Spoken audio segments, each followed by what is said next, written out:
Infelizmente, por inúmeros motivos, um casamento pode chegar ao fim. Se você está pensando em se divorciar, mas não sabe bem como dar o primeiro passo, tem dúvidas sobre o assunto, fica ligadinho então, que a partir de agora a gente recebe a advogada Paula Fluminhan para esclarecer tudo para a gente. Doutora, boa tarde, seja bem-vinda. Boa tarde, obrigada. Eu que agradeço a oportunidade de estar aqui esclarecendo algumas dúvidas. Bom, o processo de divórcio é um processo difícil, né? Porque geralmente uma das partes, ou porque não quer, ou então porque está machucada, mas um processo de divórcio é sempre muito difícil, né? Quais são os primeiros passos para se divorciar? Primeira coisa que a mulher tem que fazer é realmente procurar assistência jurídica, para estar sabendo dos seus direitos e se informando antes de qualquer atitude dela tomar, para estar sabendo o que vai estar resolvendo, para não fazer nada precipitado. Os documentos necessários para... Certidão de casamento, no caso se tiver filhos, certidão de nascimento,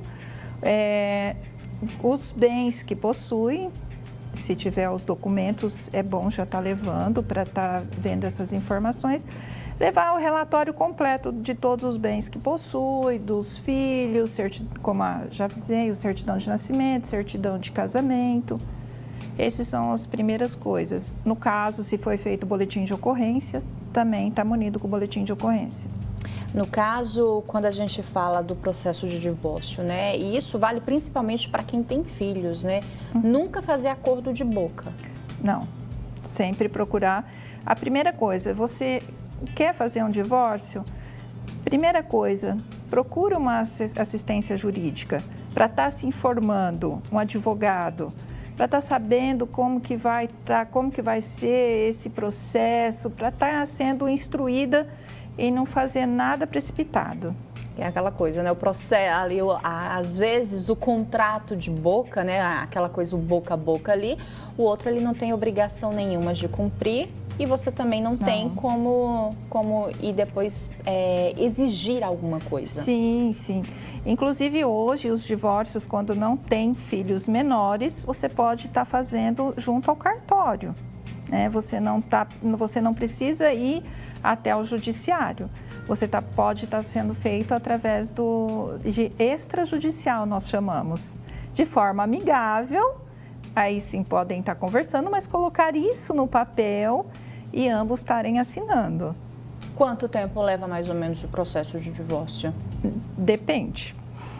Se for no judicial, se for amigável, pode até em um mês estar resolvendo isso, né? Até você dar entrada, homologação, pode até em 30 dias estar sendo solucionado. Se você vai no cartório, em menos de uma semana você consegue resolver isso. Por que às vezes demora tanto esse processo? Às vezes a pessoa fala assim, eu entrei com um processo de divórcio e aquilo ali fica, às vezes, se arrastando por meses. Sim, porque daí depende, no caso, se for litigioso, quando não resolvem, né, as partes não conversam, não entra de uma forma amigável e aí o processo acaba se arrastando, às vezes, por mais de anos. A Isis de Bauru, ela está perguntando o seguinte, se a pessoa se divorcia e deseja reatar com o parceiro após anos, é preciso casar novamente? Sim. Sim, né? Porque... Sim, porque já foi homologado, até inclusive já deve estar certificado na certidão de casamento. Ô Isis, mas é melhor partir para outra, né? Não tentar, como dizem, né? Aquele voltar com o ex é pegar um carro antigo que era seu e saber já de todos os problemas, então é melhor deixar. Mas a gente tem vários casos assim, que acaba divorciando e depois, né, de um tempo... Se arrepende. Por isso que é bom fazer as coisas também com a cabeça fria, Mas né? aí eu oriento que, na volta, procure um advogado para estar sabendo qual vai ser o procedimento que você vai se você vai querer ficar sob o regime de união estável, se você vai querer colocar isso novamente e fazer um casamento via cartório. Então, por isso que eu sempre falo, um pacto antinupcial, Então, é muito importante você estar procurando uma assessoria jurídica antes de qualquer ato. A partir desse momento, eu quero reatar. Ótimo. Procure um advogado, exponha tudo o que está acontecendo, né?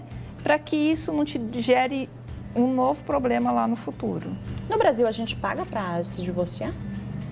Se você não tem condições, não tem condições de pagar um advogado. Você pode se dirigir até a Defensoria Pública, onde eles dão essa assessoria jurídica gratuita, né? Ou contratar um advogado. Quando a pessoa ela se divorcia, né? Algumas pessoas acabam tendo direito a receber uma pensão, acabam recebendo uma pensão mesmo não tendo filhos ou tendo filhos, né? No caso, quem se divorcia, quem é que tem direito a receber uma pensão? Aí o ex-marido, no caso, tem que pagar uma pensão? Porque geralmente acaba sendo a mulher que acaba recebendo essa pensão, porque ela fica, muitas das vezes, mais de 20 anos se dedicando aos filhos, à casa, ao lar. No caso, não tenho filhos, mas ao lar. Então, ela faz parte desse crescimento também, como se, no caso, se fosse um homem, se ele ficasse em casa e a mulher saísse para o trabalho, né? Então, ela saiu ela não teve condições de estar se remunerando e aí ela teve que ficar em casa para ajudar o marido ou a mulher, né? Para ter auferindo esse lucro. Então, aí sim ela tem direito pedindo no caso, na hora do divórcio, pedindo uma pensão, até ela se reestruturar. Eu ia perguntar isso para a senhora, se tem um prazo para poder receber essa pensão. Sim, tem muitos casos que até ela reestruturar e entrar novamente no mercado de trabalho, né? Agora, tem uns casos que a mulher já está, ou o homem, adoecido, aí não tem como você se reestruturar e voltar no âmbito do trabalho. Aí sim, muitas das vezes tem que ver caso a caso. A Larissa de Presidente Prudente, o que é divórcio colaborativo? O divórcio colaborativo, muito pouco usado. Não tem, assim, efeito nenhum aqui em Presidente Prudente. Bernardo de Oswaldo Cruz, não tenho condições de pagar um advogado, como faço? Isso que a senhora acabou de dizer, Sim, né? se dirigir à Defensoria Pública para estar indo até lá para ele te dar uma assessoria jurídica gratuita. Pedro de Rancharia, como é que é calculada a pensão alimentícia paga nos divórcios? Com relação ao filho ou à esposa? Ele não especificou aqui, mas com relação à esposa, que a gente estava conversando. Tem que ver o valor que aufere, né? O valor que eles recebem. Por exemplo, depende do padrão de vida, mas no mínimo, para hoje, uma pessoa, no mínimo uns 30% do salário mínimo. E para filho? Também, 30% do salário mínimo. Depende da situação econômica, tem que tudo isso levar em conta, o padrão de vida, tudo isso é somado, quanto que essa criança gasta, quanto que é o gasto dessa... Por exemplo, a mulher vai ficar numa casa muito simples e ela com R$500 consegue, né, tá se reestruturando e entrando no mercado de trabalho e ganhando e sobreviver. E muitas, né, também não conseguem com isso, como no caso dos filhos. O que acontece quando uma das partes não quer o divórcio, não quer assinar o divórcio? Só fazer encaminhamento para o judiciário e aí, mesmo que a pessoa não queira, vai ser assinado. Porque, infelizmente, principalmente às vezes assim, e a gente vê mais essa questão do homem, né? Ele não aceitar o divórcio e aí fica enrolando com relação a assinar o divórcio, enrolando para poder pagar a pensão. Sim, no caso é importantíssimo o marido não quer assinar o divórcio, ou a mulher, né? A gente está falando aqui das duas partes. Tem que falar das duas partes. A gente está falando de homem, mas mulher também acontece. E não querendo, você se direciona ao judiciário, né? No caso, não consegue pagar, vai à defensoria, vai estar entrando com um processo e solicitando para o juiz e ele vai decretar o divórcio. Com relação à guarda dos filhos, como é que é feita? Com quem que fica? Geralmente é com a mãe. Então, A gente usava muito esse termo, mas esse termo vem sendo agora, ultimamente, os pais têm ficado muito com a guarda dos filhos, está tendo um aumento. Não vou dizer ainda, não é 50%, mas tem já teve um aumento significativo, né? Porque hoje realmente as mulheres estão mais no mercado de trabalho e hoje a guarda é compartilhada. Então, isso leva muito em conta. Às vezes, de repente, a mulher fica no meio de semana, dando assistência, levando na escola, e o pai consegue ficar no final de semana, ou vice-versa, né? Então, tem que ver quem que tem mais disponibilidade do horário para estar fazendo a guarda física da guarda de uma das partes. É importante que essa criança ou essas crianças, elas tenham uma residência fixa, né? Sim, é importante para elas terem um norte, mas hoje a gente usa muito a guarda compartilhada, né? Hoje é regra no Brasil, até para a gente não ter alienação parental, eles estarem em uma convivência harmônica entre o pai e a mãe e os familiares, né? Então, sempre isso é levado em conta. Né? A melhor coisa, eu sempre falo, sente e conversa, né? Para ver como que vai ser essa convivência. Porque é importante para o crescimento dessa criança, né? Para que, com quem que ela ter essa divisão de tempo com os dois. E porque não é só o pai e a mãe, tem os familiares. Sim. Né? Então, é importante. Muitos refazem essa família. E aí, às vezes, tem filhos na outra parte, precisa também ter convivência com esses outros irmãos.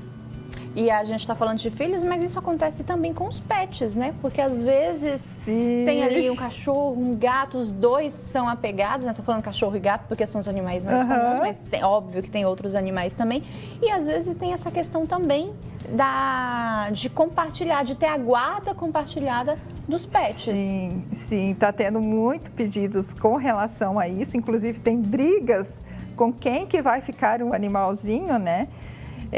E inclusive tem alimentos determinados, né, para sustentar esse animal, né? Porque realmente às vezes, tem que estar a outra parte, né? Tem que ajudar no sustento desse porque animal. Tem gastos, né? Sim, hoje tem escolinha até para cães, gatos, né? Então hoje ficou bem diversificado. Doutora, o melhor é sentar e conversar. Sim, com certeza. E colocar no papel o que cada um quer e necessita, né? Sim, e sempre usando muito bom senso, né? Deixando os problemas, as disparidades entre eles de lado, né? E pensando no melhor bem-estar. Eu sempre falo, é sempre melhor você entrar num acordo do que você deixar um terceiro resolver a sua vida. Exatamente. Porque naquele momento quem está resolvendo vai ser o juiz. Então, ele vai estar dizendo conforme ali. Então, nem sempre essa forma é a melhor de estar vendo o seu dia a dia. Obrigada pela participação da senhora aqui e uma boa tarde. Obrigada, igualmente.